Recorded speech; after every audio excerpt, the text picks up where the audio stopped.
Ada yang batal tapi bukan puasa. Itu adalah bunyi kalimat yang ditweet atau diunggah di media sosial oleh Gibran Rakabuming Raka selaku Wali Kota Solo, kota yang juga menjadi salah satu tempat pelaksanaan Piala Dunia U20 tadinya. Nah, ini besar harapan dari Gibran bahwa PSSI akan menyiapkan skenario lain, kemudian untuk stadion-stadion sudah dipersiapkan yang sudah dipercantik tadi dengan biaya 175 miliar rupiah, ini bisa dimanfaatkan untuk hal lainnya. Kita akan lihat bersama. Enggak, Mas? Kecewa nggak dengan keputusan ini? Biasa aja. Kecewanya udah kemarin sejak pada protes itu, Mas? Nanti akan disiapkan langkah-langkah yang lain ya. Mas, estimasi potensi PAD yang hilang itu sampai berapa sih kalau untuk Solo sendiri? Nggak usah sampai miliaran nggak, Mas? Nggak usah dipermasalahkan. Nanti kita cari event lain ya, nggak masalah. Intinya apa-apa yang sudah kita siapkan untuk penyelenggaraan Piala Dunia ini akan tetap kita siapkan, karena nanti Pak Ketua Umum PSSI akan menyiapkan event lain juga, insya Allah di tahun ini. Jadi semoga apa yang sudah kita anggarkan kemarin, renovasi stadion Manahan yang sudah kita jalankan tidak mubazir ya, tenang aja ya. Itu tadi Anda sudah dengarkan bagaimana pernyataan dan juga tanggapan dari Wali Kota Solo Gibran Rakabuming Raka. Bagaimana dengan pernyataan dari Ganjar Pranowo ini sebagai salah satu dari dua gubernur yang disebut-sebut oleh masyarakat menolak kedatangan Israel dan juga diduga ditengarai ini menjadi penyebab dari batalnya Indonesia sebagai tuan rumah Piala Dunia U20. Kita dengarkan bersama. Pak Gub kecewa nggak Pak kalau batal Pak? Kenapa? Kecewa ya Pak kalau batal? Kecewa lah, kita sudah menyiapkan sejak awal kok. Kan tinggal beberapa catatan saja yang bisa kita lakukan. Kalau saya boleh sampaikan, ada di awal-awal yang waktu itu saya berkomunikasi sebelum saya berstatement kepada seluruh kementerian termasuk PSSI adalah peluang-peluang umpama kokos, ya. Peluang-peluang umpama kokos, sehingga relasi antar bangsa dan negara, konstitusinya semuanya berpegang, olahraganya bisa jalan. Tapi satu kata yang saya sampaikan, tunggu keputusan satu tahap lagi yang kalau bahasanya Mas Gibran di tweetnya ada plan B dan plan C. Mudah-mudahan November ada keputusan yang baik untuk kita semua, ya. Pak Ganjar sudah menyatakan kekecewaannya ketika Indonesia batal menjadi tuan rumah. Nah, ini langsung IG ataupun juga Instagram media sosial dari Pak Ganjar Pranowo diserbu oleh, di kolom komentar diserbu oleh para pemain timnas yang meluapkan, mencurahkan kesedihannya. Kita akan lihat bersama. Inilah dia yang dikatakan oleh Marcelino Ferdinand. Kami kehilangan mimpi besar kami. Ini bukan soal saya, ini soal mimpi teman-teman saya. Coba rasain latihan 1 hari 3 kali, Pak. Itu dikatakan oleh Marcelino Ferdinand tentunya. Memang banyak sekali para pemain yang memberikan komentar-komentar seperti ini di kolom media sosial dari Ganjar Pranowo, kemudian juga Hoki Caraka. Sudut pandangku tentang mereka yang banyak tanya tanpa membaca. Katanya sekolah, tapi otaknya mana? Tolong diubah pola pikirnya. Nah, sebelum mengeluarkan pernyataan ini, Hoki Caraka ketika drawing ini juga dibatalkan, Hoki juga mengatakan bahwa kalian sudah merampas mimpi-mimpi kami. Itu dikatakan oleh Hoki Caraka. Tapi kemudian sempat oleh Ketum PSSI disampaikan bahwa mimpinya akan tetap berjalan. Tapi inilah yang terjadi. Arkan Fikri juga Anda lihat bagaimana pernyataannya di media sosial yang disampaikan. Pengorbanan memang diberikan begitu besar oleh para pemain ini. Mereka juga memiliki mimpi untuk bisa mencetak sejarah tampil di ajang kelas dunia, apalagi namanya Piala Dunia U20. Bagaimana dengan gelandang muda dari Bali United, Tito? Sebelum ini saya tidak pernah dipanggil ke tim nasional. Saya selalu berdoa bisa bermain di Piala Dunia. Lalu momen tersebut datang, tapi hal ini tiba-tiba terjadi. Saya tak bisa berkata-kata. Jadi Anda bayangkan pemirsa, jika kemudian Anda sudah bermimpi begitu besar, sudah memiliki luar biasa ekspektasi, kegembiraan ketika dipanggil ke timnas, tapi mimpi tersebut ini kemudian kandas begitu saja. Nanti kita akan dengarkan bagaimana kelanjutan nasib dari para pemain timnas U20 ini akan dijelaskan oleh Wakil Ketua Umum PSSI Bapak Zainuddin Amali yang nanti juga akan bergabung dalam perbincangan ini. Tapi nanti, sekarang kita akan dengarkan bagaimana pandangan dari Bang Opan Lamara. Bang Opan, kalau menurut Bang Opan, apa sih yang menjadi penyebab FIFA itu akhirnya memutuskan bahwa Indonesia tidak lagi menjadi tuan rumah Piala Dunia. Karena terus terang saja di keterangan rilis resminya, FIFA ini saya ingin sekali mengutip supaya saya juga tidak salah. Ini FIFA hanya mengatakan bahwa berdasarkan dengan kondisi yang saat ini terjadi. Betul. Artinya itu kan sebenarnya maknanya bias, maknanya bisa melebar kemana-mana. Kondisi saat ini apa, begitu kan? Silakan Bang Ovan. Iya, makanya menjawab ini semua dan juga mencerahkan kita semua. Saatnya stakeholder atau masyarakat sepak bola Indonesia menggugat. Dalam arti kita saatnya kita menunjukkan hak atas kehilangan ini semua, atas duka ini semua, untuk bertanya secara langsung melalui perwakilan atau melalui apa.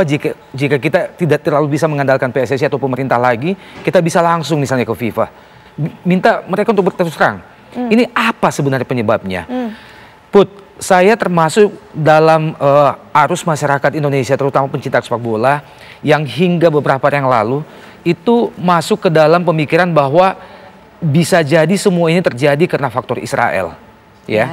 Tapi setelah itu saya coba untuk merangkai semuanya, saya coba untuk melihat fakta semuanya, saya menjadi bertanya dan juga mungkin mewakili begitu banyak masyarakat Indonesia yang semakin mengerti dan semakin smart, semakin pintar, bahwa apakah benar batalnya Indonesia menjadi host murni karena faktor Israel semata atau ada hal lainnya.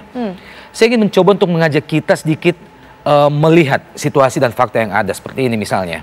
Satu, jika kita berbicara hanya tentang Israel, maka sejak bidding di bulan April atau bulan Juli 2019 yang lalu, Indonesia itu menyadari bahwa kita mengikuti bidding yang bernama Piala Dunia, bukan Piala Asia. Atau apalagi Piala Asia Tenggara. Artinya apa? Kata dunia memungkinkan bahwa negara-negara yang mungkin menjadi musuh kita sekalipun, yang tidak punya hubungan diplomatik kita sekalipun, termasuk Israel misalnya, itu memiliki kemungkinan untuk lolos, Put. Nah, yang kedua, jika itu mungkin terlalu jauh kita mengira-ngira, kita tarik sampai 9 bulan yang lalu 9 bulan yang lalu ya, itu tepatnya di tanggal 1 Juli. Pada saat itu Israel sudah pasti lolos untuk berlaga di Indonesia, di Piala Dunia di Indonesia ini. Mereka tampil sebagai runner-up, juara Piala Eropa, dikalahkan oleh Inggris. Dan itu yang pertama kalinya mereka lolos di pentas Piala Dunia, di umur apapun. Nah, ini menunjukkan bahwa seharusnya sebutlah dari 9 bulan yang lalu, kita bisa mengantisipasi semuanya hal-hal atau isu-isu kontroversi yang berkaitan dengan Israel. Tapi faktanya kita baru mulai ribut tentang Israel ini praktis 2 minggu belakangan ini, atau hanya betul. Sebelum drawing. Atau hanya sekitar 9 atau 10 bulan sebelum hari H penyelenggaraan Piala Dunia yang tanggal 20 Mei nanti. Nah, ini menjadi pertanyaan bagi kita semua. Apakah sedemikian parahnya koordinasi dan komunikasi para petinggi Republik ini, termasuk petinggi PSSI, yang orang-orang hebat itu, sehingga lupa untuk mengkomunikasikan, mengkoordinasikannya dengan stakeholder dalam negeri? Seharusnya ada koordinasi kepada siapa kalau menurut Pak Ovan? Ya, harusnya kalau kita berbicara tentang Israel berarti adalah organisasi massa keislaman atau organisasi massa Islam di Indonesia. MUI misalnya, NU, Muhammadiyah dan sebagainya. Nah, dalam siaran di TV One 3 hari yang lalu, saya bersama dengan wakil dari Majelis Ulama Indonesia, MUI mengakui bahwa sejauh ini mereka belum pernah diajak koordinasi atau dikomunikasikan tentang keberadaan Israel ini. Mereka mengakui bahwa mereka baru mengetahui tentang keberadaan Israel dari media massa belakangan ini. Ini kan agak parah, MUI saja belum, gitu loh. Nah, pertanyaan selanjutnya adalah, atau jangan-jangan ini memang baru mulai heboh 2 minggu tentang Israel karena ada faktor lainnya yang membuat kita memang sebutlah kita tidak sanggup untuk menjadi tuan rumah yang baik. Oke, saya perjelas, saya buat simpel untuk masyarakat. Kita sebenarnya tidak sanggup menjadi tuan rumah, tapi kemudian mengambil alasan Israel ini sebagai kambing hitam untuk menutupi alasan sesungguhnya. Saya perjelas seperti itu. Tepat sekali, Put. Apa terus kemudiannya membuat kita tidak siap? Dugaan itu saya mulai muncul sebetulnya sejak bulan November tahun lalu, ya. Kalau Puput ingat, begini, saya coba merangkai ya. Kalau Puput ingat, setelah tragedi Kanjuruhan tanggal 30 Oktober, besoknya jam 8 pagi itu saya diwawancara di TV One.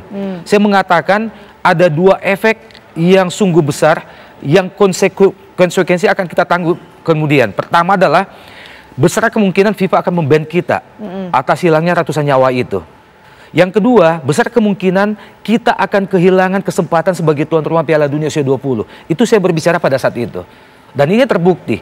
Kenapa saya berbicara seperti itu? Jika dikaitkan dengan tragedi Kanjuruhan, karena kita mempertontonkan kepada dunia luar, tidak hanya kepada FIFA, tetapi kepada dunia internasional, bahwa kita gagal dalam mengamankan pertandingan sepak bola walaupun hanya sekelas Liga Indonesia di dalam negeri sendiri, di dalam stadion.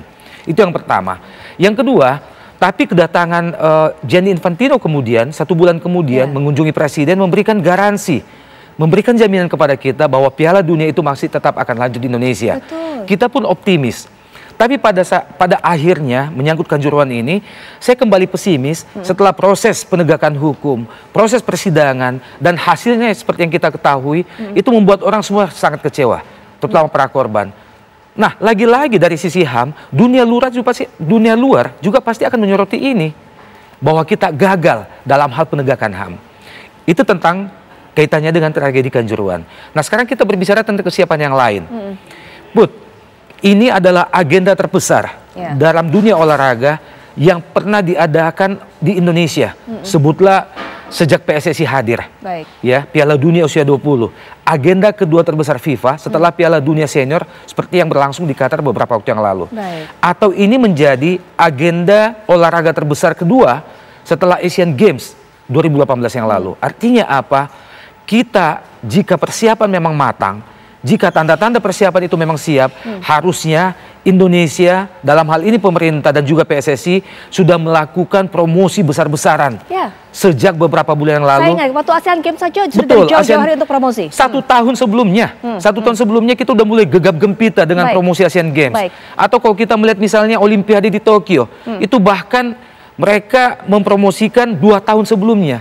Ini kita dari mulai bulan Oktober, November, Desember, saya tidak melihat ada gegap gempita promosi sama sekali, termasuk di media televisi loh. Baik, Bang Ovan. Mungkin saya stop sampai di situ, kita lanjutkan nanti. Kalau Bang Ovan mengatakan sebenarnya kita masih belum siap untuk menjadi tuan rumah Piala Dunia U20, apanya? Dari segi mananya kita belum siap? Nanti Bang Ovan bisa berikan pandangannya. Termasuk satu hal lagi yang saya juga ingin penasaran, pandangan Bang Ovan terhadap lobby-lobby yang dilakukan oleh Ketua Umum PSSI. Setuju. Yang kita tahu, banyak sekali cerita beredar di belakang layar bahwa ada hubungan kedekatan mungkin antara Ketua Umum PSSI dengan Presiden FIFA Gianni Infantino.